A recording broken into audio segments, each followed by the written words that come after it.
What if I told you the WNBA didn't just drop the ball? They threw it off a cliff and then pretended they didn't see it fall. What if I told you the league responsible for protecting its brightest star may have intentionally dimmed her light, sabotaged her momentum, and quietly orchestrated one of the biggest self-inflicted disasters in sports entertainment history? Because the more you look at the facts, the more the pieces snap into place with horrifying clarity. This wasn't incompetence. This wasn't confusion. This wasn't adjusting to the hype. No, this feels like something far darker, far pettier, far more calculated. It feels like a deliberate derailment of the Caitlyn Clark phenomenon, a phenomenon the WNBA never prepared for, never understood, and ultimately never wanted. And the truth behind it is so stunning, so frustrating, so downright unbelievable, that fans across the world are still struggling to wrap their heads around what actually happened. Think back for just 1 second. One single year ago, Caitlyn Clark wasn't just a rising star. She was the name in sports. The most electric shot maker in the country. A walking highlight reel. A ratings monster. A cultural magnet. The needle mover of needle movers. Her rise wasn't meteoric, it was volcanic. She exploded into the national consciousness with a force no one could deny, drawing millions of viewers, breaking records like it was routine, dragging women's basketball into a historic spotlight, and turning every arena she stepped into a sold-out event. People didn't just watch Caitlyn Clark, they stopped their day for Caitlyn Clark. She was a movement, not just a player. And instead of capitalizing on that fire, the WNBA somehow managed to toss cold water on it again, and again in ways that simply cannot be explained as coincidence. Because right when Clark hit the league, right when the hype was peaking, the mainstream media suddenly backed away. ESPN, which obsessively covered her throughout college, suddenly went quiet. Fox Sports didn't just reduce WNBA coverage, they pulled the plug entirely. No more talk shows breaking down fever games. No more viral segments celebrating her wizard-level shooting. Nothing. A blackout. A vacuum. A silence so confusing that fans felt like they were being gaslit. How does the biggest star in the sports history enter the professional league, and the biggest sports networks suddenly look away? How does that make sense? Why would Fox bail on WNBA coverage at the exact moment the WNBA finally had mainstream momentum? Why did ESPN instantly reduce their pushes? These weren't budget decisions. This was timing so suspicious that even casual viewers started asking the same uncomfortable question. So was someone trying to kill the Caitlyn Clark hype before it got too big? And that's where things get unsettling. Because leaked information from ESPN Insider suggests exactly that. A coordinated shift in coverage strategy that made no long-term business sense, but made perfect sense to anyone who believes. Clark's meteoric rise threatened certain long-standing narratives in the league. The leak exposed a clear pivot, less coverage, fewer highlights, reduced promotional pushes. A reduction in Clark-centric segments. Not because she wasn't drawing numbers, she absolutely was, but because the league itself seemed to be struggling with how to handle the avalanche of new attention she generated. Instead of embracing her impact, the WNBA appeared to resent it. Almost like they didn't want her to be too big. Almost like they feared her outsizing their control, their structure, their messaging, their old guard. But the sabotage, if that's what you choose to call it, didn't stop at the cameras. It showed up on the court in ways so blatant that even people who don't care about basketball noticed. From her very first games, Caitlyn Clark wasn't just being defended physically, she was being targeted, hammered, hit, shoved, fouled with a level of aggression that felt less like competition and more like punishment. These weren't ordinary rookie-year bumps. These were borderline assaults. Over and over. Night after night. And the worst part wasn't the hits, it was the silence. The silence from referees. The silence from officials. And the silence, the deafening silence, from WNBA Commissioner Cathy Engelbert, who sat courtside through multiple games where Clark got blasted and somehow didn't intervene. Didn't speak out, didn't set a tone, didn't send a message. Her silence was the message. By sitting there and watching Clark get battered with no response, no disciplinary tone, no clampdowns on excessive physicality, the league might as well have put up a glowing neon sign that said, "Do what you want. We're not stopping you." And players did exactly that. The hits escalated. The hostility escalated. The tone escalated. Fans online noticed immediately. Clips went viral every night, showing Clark being shoved to the ground, hacked mid-shot, elbowed in transition, blindsided off ball. And instead of the league stepping in to protect its most valuable asset, the WNBA allowed it to fester, normalize, and metastasize into a culture where attacking Clark was seen as acceptable, even celebrated. And then came the comments, those petty, dismissive, ego-driven comments from inside the league that confirmed what fans were already sensing. A'ja Wilson's teammates, certain media members, random WNBA veterans, even young players, all making remarks that downplayed Clark's impact, mocked the hype, dismissed her influence, or framed her rise as annoying or unwelcome. But the real bomb came from Aaliyah Boston. Caitlyn Clark should be thankful the WNBA even has a league for her to play in. A shocking, belittling, completely unnecessary jab. That wasn't a comment. That was an ideology, a worldview, a window into how certain corners of the league actually felt. And it fueled the growing suspicion that Clark wasn't being embraced at all. She was being resented. Meanwhile, the WNBA infrastructure, flights, hotels, marketing operations, cracked under her popularity. Charter flights rushed into place not because the league suddenly evolved, but because Clark's presence forced their hand. The league wasn't prepared for millions of new eyes, unprecedented demand, international attention, and a marketing boom. Instead of rising to the occasion, the WNBA panicked. And when you combine panic with jealousy and a deeply entrenched gatekeeping culture, you get chaos. And that's exactly what happened. Because the real nail in the coffin wasn't the media blackout, or the physical targeting, or the hostile comments. The real nail came from inside Clark's own team. When Stephanie White, the coach responsible for unleashing one of the greatest shooters in basketball, inexplicably took the ball out of Clark's hands. No more logo threes. No more full court command. No more freedom. Clark, the best on-ball creator in women's basketball, was pushed off-ball, reduced, minimized. Stripped of her superpower, neutered strategically in a way that made no sense to any rational observer. It was like watching Steph Curry enter the NBA and immediately being told to stand in the corner. Madness. Complete madness. And the fallout was immediate. Clark couldn't get rhythm. Couldn't play her game. Couldn't elevate the fever, couldn't meet the expectations placed on her. Not because she lacked ability, but because she was held back at every structural level. And when the injuries came after months of nonstop hits, it wasn't surprising. It was predictable, inevitable.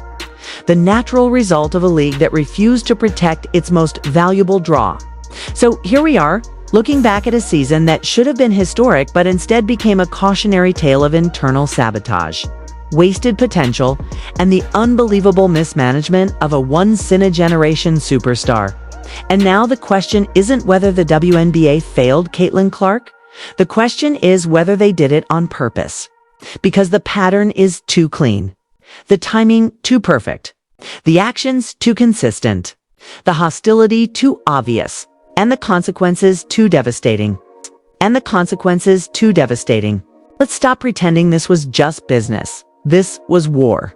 The moment Caitlyn Clark's name began echoing through arenas, the balance of power inside the WNBA shifted forever. She wasn't merely another rookie drafted into a rebuilding franchise. She was the spark that threatened to burn the old hierarchy to the ground. From the instant she touched a Fever jersey, the numbers spoke louder than any press release. Ratings exploded, merchandise sold out, ticket lines wrapped around blocks. And cities that had never cared about the WNBA suddenly had standing room-ly crowds. Clark didn't just raise attention, she transformed it into a movement. And that movement scared people who'd been comfortable operating in the dark corners of irrelevance. Behind closed doors, league veterans, front office executives, and even certain media insiders started whispering that things were getting out of hand. What they really meant was that Caitlyn Clark's rise was rewriting the power script faster than they could rewrite their contracts. Suddenly, sponsors who hadn't returned calls for years wanted in. TV networks that had been cutting coverage were begging for primetime slots. The WNBA, which for decades fought for scraps of exposure, was suddenly dining at the same table as mainstream sports. And that didn't come from a new marketing plan or a commissioner's memo. It came from one player whose very presence shattered the ceiling the league had quietly learned to live under. But instead of embracing that change, instead of celebrating that rare lightning-in-a-bottle moment, the establishment turned defensive. The same people who claimed to champion women's sports began talking about protecting the culture, keeping balance, and not letting one player dominate the narrative. Translation: they were terrified of losing control. Because when one player becomes bigger than the logo, those who hide behind the logo start to panic. They knew that if Caitlyn Clark continued this trajectory unchecked, she would redefine what power in the WNBA looked like. Not collective, not bureaucratic, but individual, electric, and uncontrollable. And so the subtle sabotage began. It wasn't obvious at first. It never is. It started with strange officiating calls, public snubs, and the constant tone policing that followed every highlight clip. Every time she drew a foul, critics cried favoritism. Every time she didn't, silence. The double standard was so blatant that even casual fans noticed.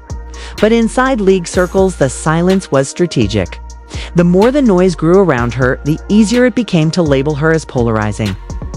A word that has been used for decades to neutralize anyone whose success exposes systemic insecurity. Polarizing meant we can't control her. Polarizing meant she's dangerous. Caitlyn Clark's presence also cracked the locker room code that many insiders thought would never be challenged. She arrived in a league where seniority and unspoken alliances ran deep, where certain stars had long been treated as untouchable voices of authority. And here came a 22-year-old rookie commanding more attention than players who'd spent 10 years building their brands. The resentment wasn't whispered, it was visible in body language. Post-game quotes and social media subtweets that dripped with bitterness. To those who'd waited their whole careers for the league to break through, Clark's instant explosion felt like a shortcut, an injustice. They mistook her impact for privilege when in reality it was earned through obsession, practice, and charisma that simply couldn't be replicated. What the old guard failed to understand was that Caitlyn Clark didn't ask to be the face of a revolution. She became it by sheer gravitational pull. The world demanded her story. The viral clips, the sold-out crowds, the generational connection, none of it could be fabricated. Yet the more she rose, the more resistance she met. It was as if the league was trying to decide whether to crown her or crucify her. And that confusion exposed something ugly the WNBA didn't know: how to handle success when it didn't originate from its own blueprint. For years, the league had built its identity on collective messaging, teamwork, equality, unity. Noble ideals, yes, but they were often used as a shield against individuality. The narrative was tightly managed to ensure no single player overshadowed the brand. But the Caitlyn Clark effect obliterated that strategy overnight. She made the WNBA interesting not because of slogans, but because of spectacle. Her deep-range shooting wasn't just a skill, it was a show. Her competitiveness wasn't arrogance, it was theater. She embodied everything entertainment executives dream about: talent plus emotion plus authenticity. And that authenticity was precisely what decades of overmanaged PR had sterilized out of the league. So when the Fever started selling out games and suddenly ESPN segments were leading with Caitlyn Clark instead of NBA highlights, you could almost hear the tension humming through league headquarters. For the first time, the WNBA had a superstar whose influence extended far beyond the hardwood. She had leverage, real leverage. And leverage in any institution built on hierarchy is dangerous. Because once one person proves how much value they truly bring, everyone else starts asking for their share. That's why, as her popularity grew, so did the backlash. We saw veteran players make snide remarks about her fans. We saw analysts twist narratives to undermine her leadership. Even off-court incidents, from harmless practice clips to misunderstood gestures, were weaponized to stir outrage. The double standards multiplied because they served a purpose. They kept her boxed in, punished for being exceptional. In a league desperate for attention, Caitlyn Clark brought a tidal wave, yet the gatekeepers were too busy building sandbags to enjoy the surge. Every great movement meets resistance. But rarely does it come from inside the walls it's trying to protect. The WNBA's treatment of its most marketable star became a case study in institutional self-sabotage. Rather than riding the wave of momentum, insiders attempted to regulate it. They spoke in coded phrases like maintaining integrity and respecting veterans. But the translation was clear. Keep the rookie humble. Keep the spotlight shared. Keep the hierarchy intact. But what happens when humility becomes a leash and equality becomes an excuse to suppress excellence? You get chaos, resentment, and the slow bleed of opportunity. And that's exactly what unfolded. Fans who had never cared about the WNBA started paying attention, not just to the games, but to the politics. They noticed the officiating inconsistencies, the uneven media coverage, the subtle digs in commentary. They noticed how quickly the narrative shifted from celebration to criticism whenever Clark shined too brightly. Social media erupted with debates, and for the first time, the league was trending globally, not for its athleticism, but for its internal drama. Yet even that controversy kept the spotlight burning. Every unfair call, every viral clip, every soundbite from jealous rivals only amplified her legend.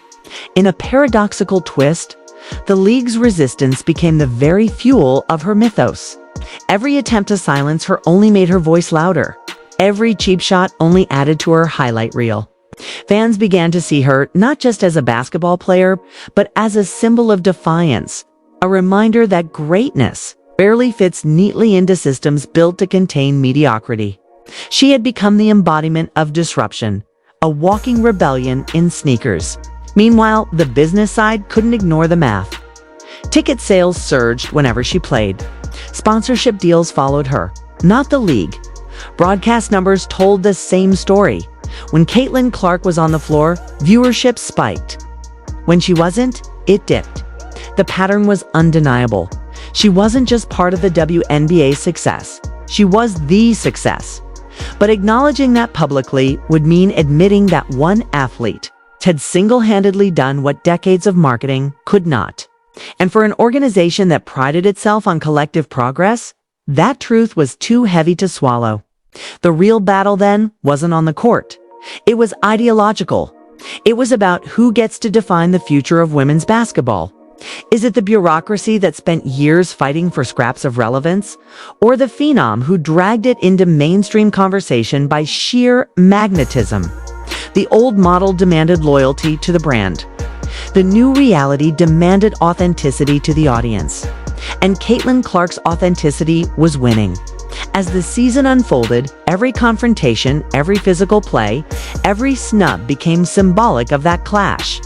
When defenders body checked her, it wasn't just about defense. It was about dominance, about testing whether this young superstar could withstand the unspoken initiation of the league's power brokers.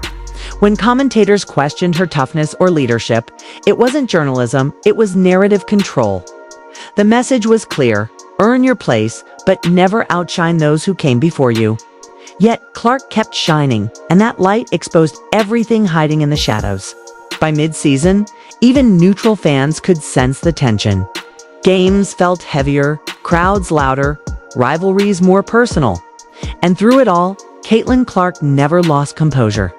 She absorbed the hits, the headlines, and the hostility, turning each into fuel. Her poise became her protest. She didn't need to clap back on social media or issue fiery press statements. She let her jump shot do the talking. That quiet defiance, that ability to turn noise into performance, is what separated her from everyone else. She wasn't just fighting for stats, she was fighting for the right to exist unapologetically in a system uncomfortable with her greatness. and then the backlash turned into a war zone. What started as subtle tension erupted into open hostility on the court. In the media and behind the league's polished PR smile, the energy around Caitlyn Clark no longer felt like a rookie storyline. It felt like a rebellion.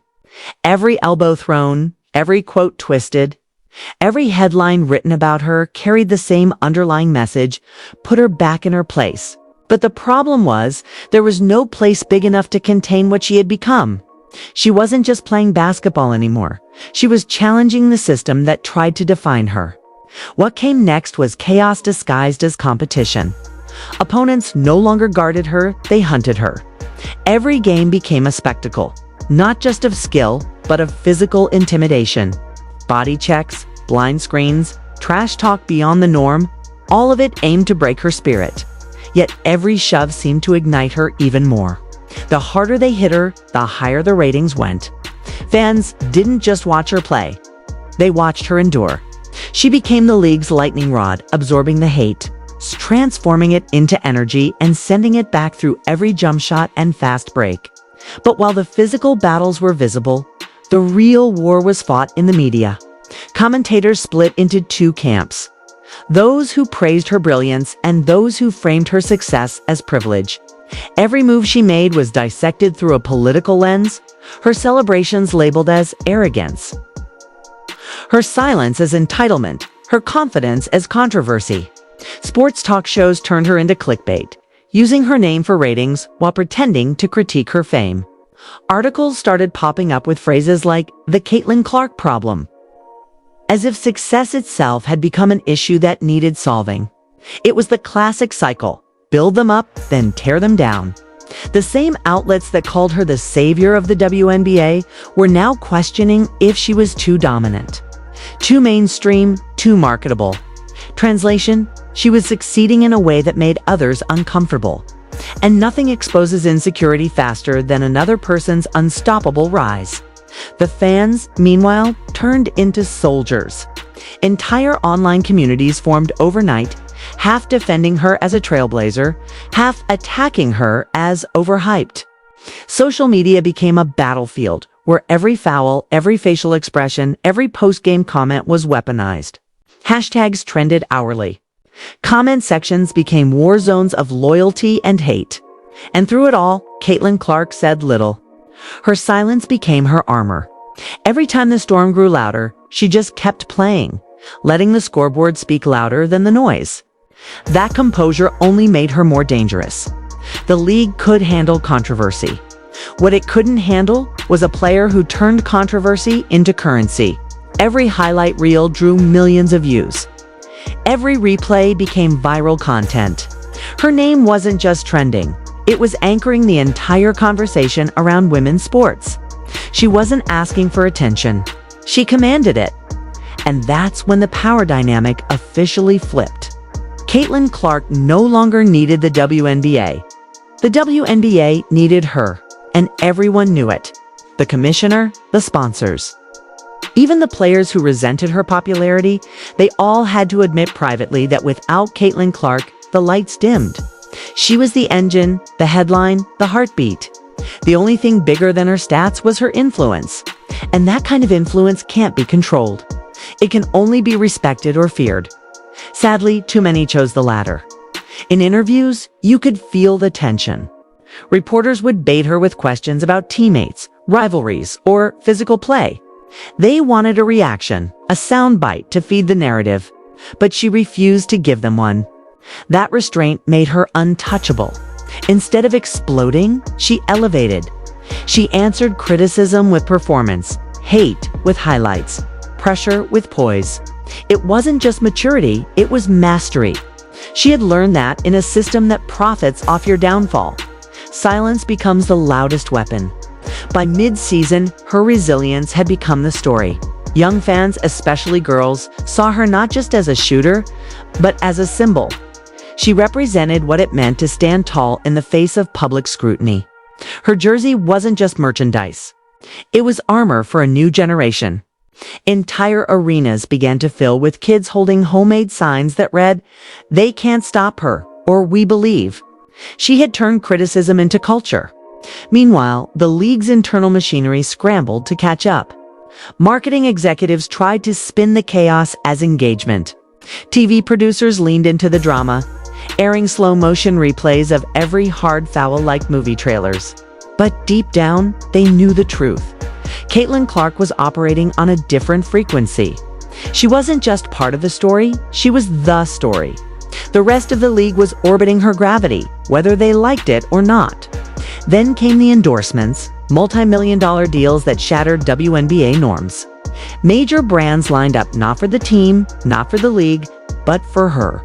She was now bigger than any franchise, any broadcast slot, any narrative spin. The more they tried to minimize her, the more unstoppable she became. Every negative headline only widened her reach.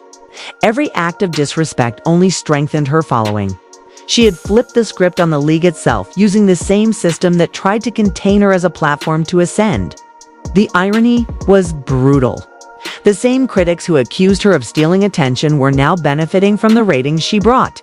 The same players who dismissed her fan base were now performing in front of sold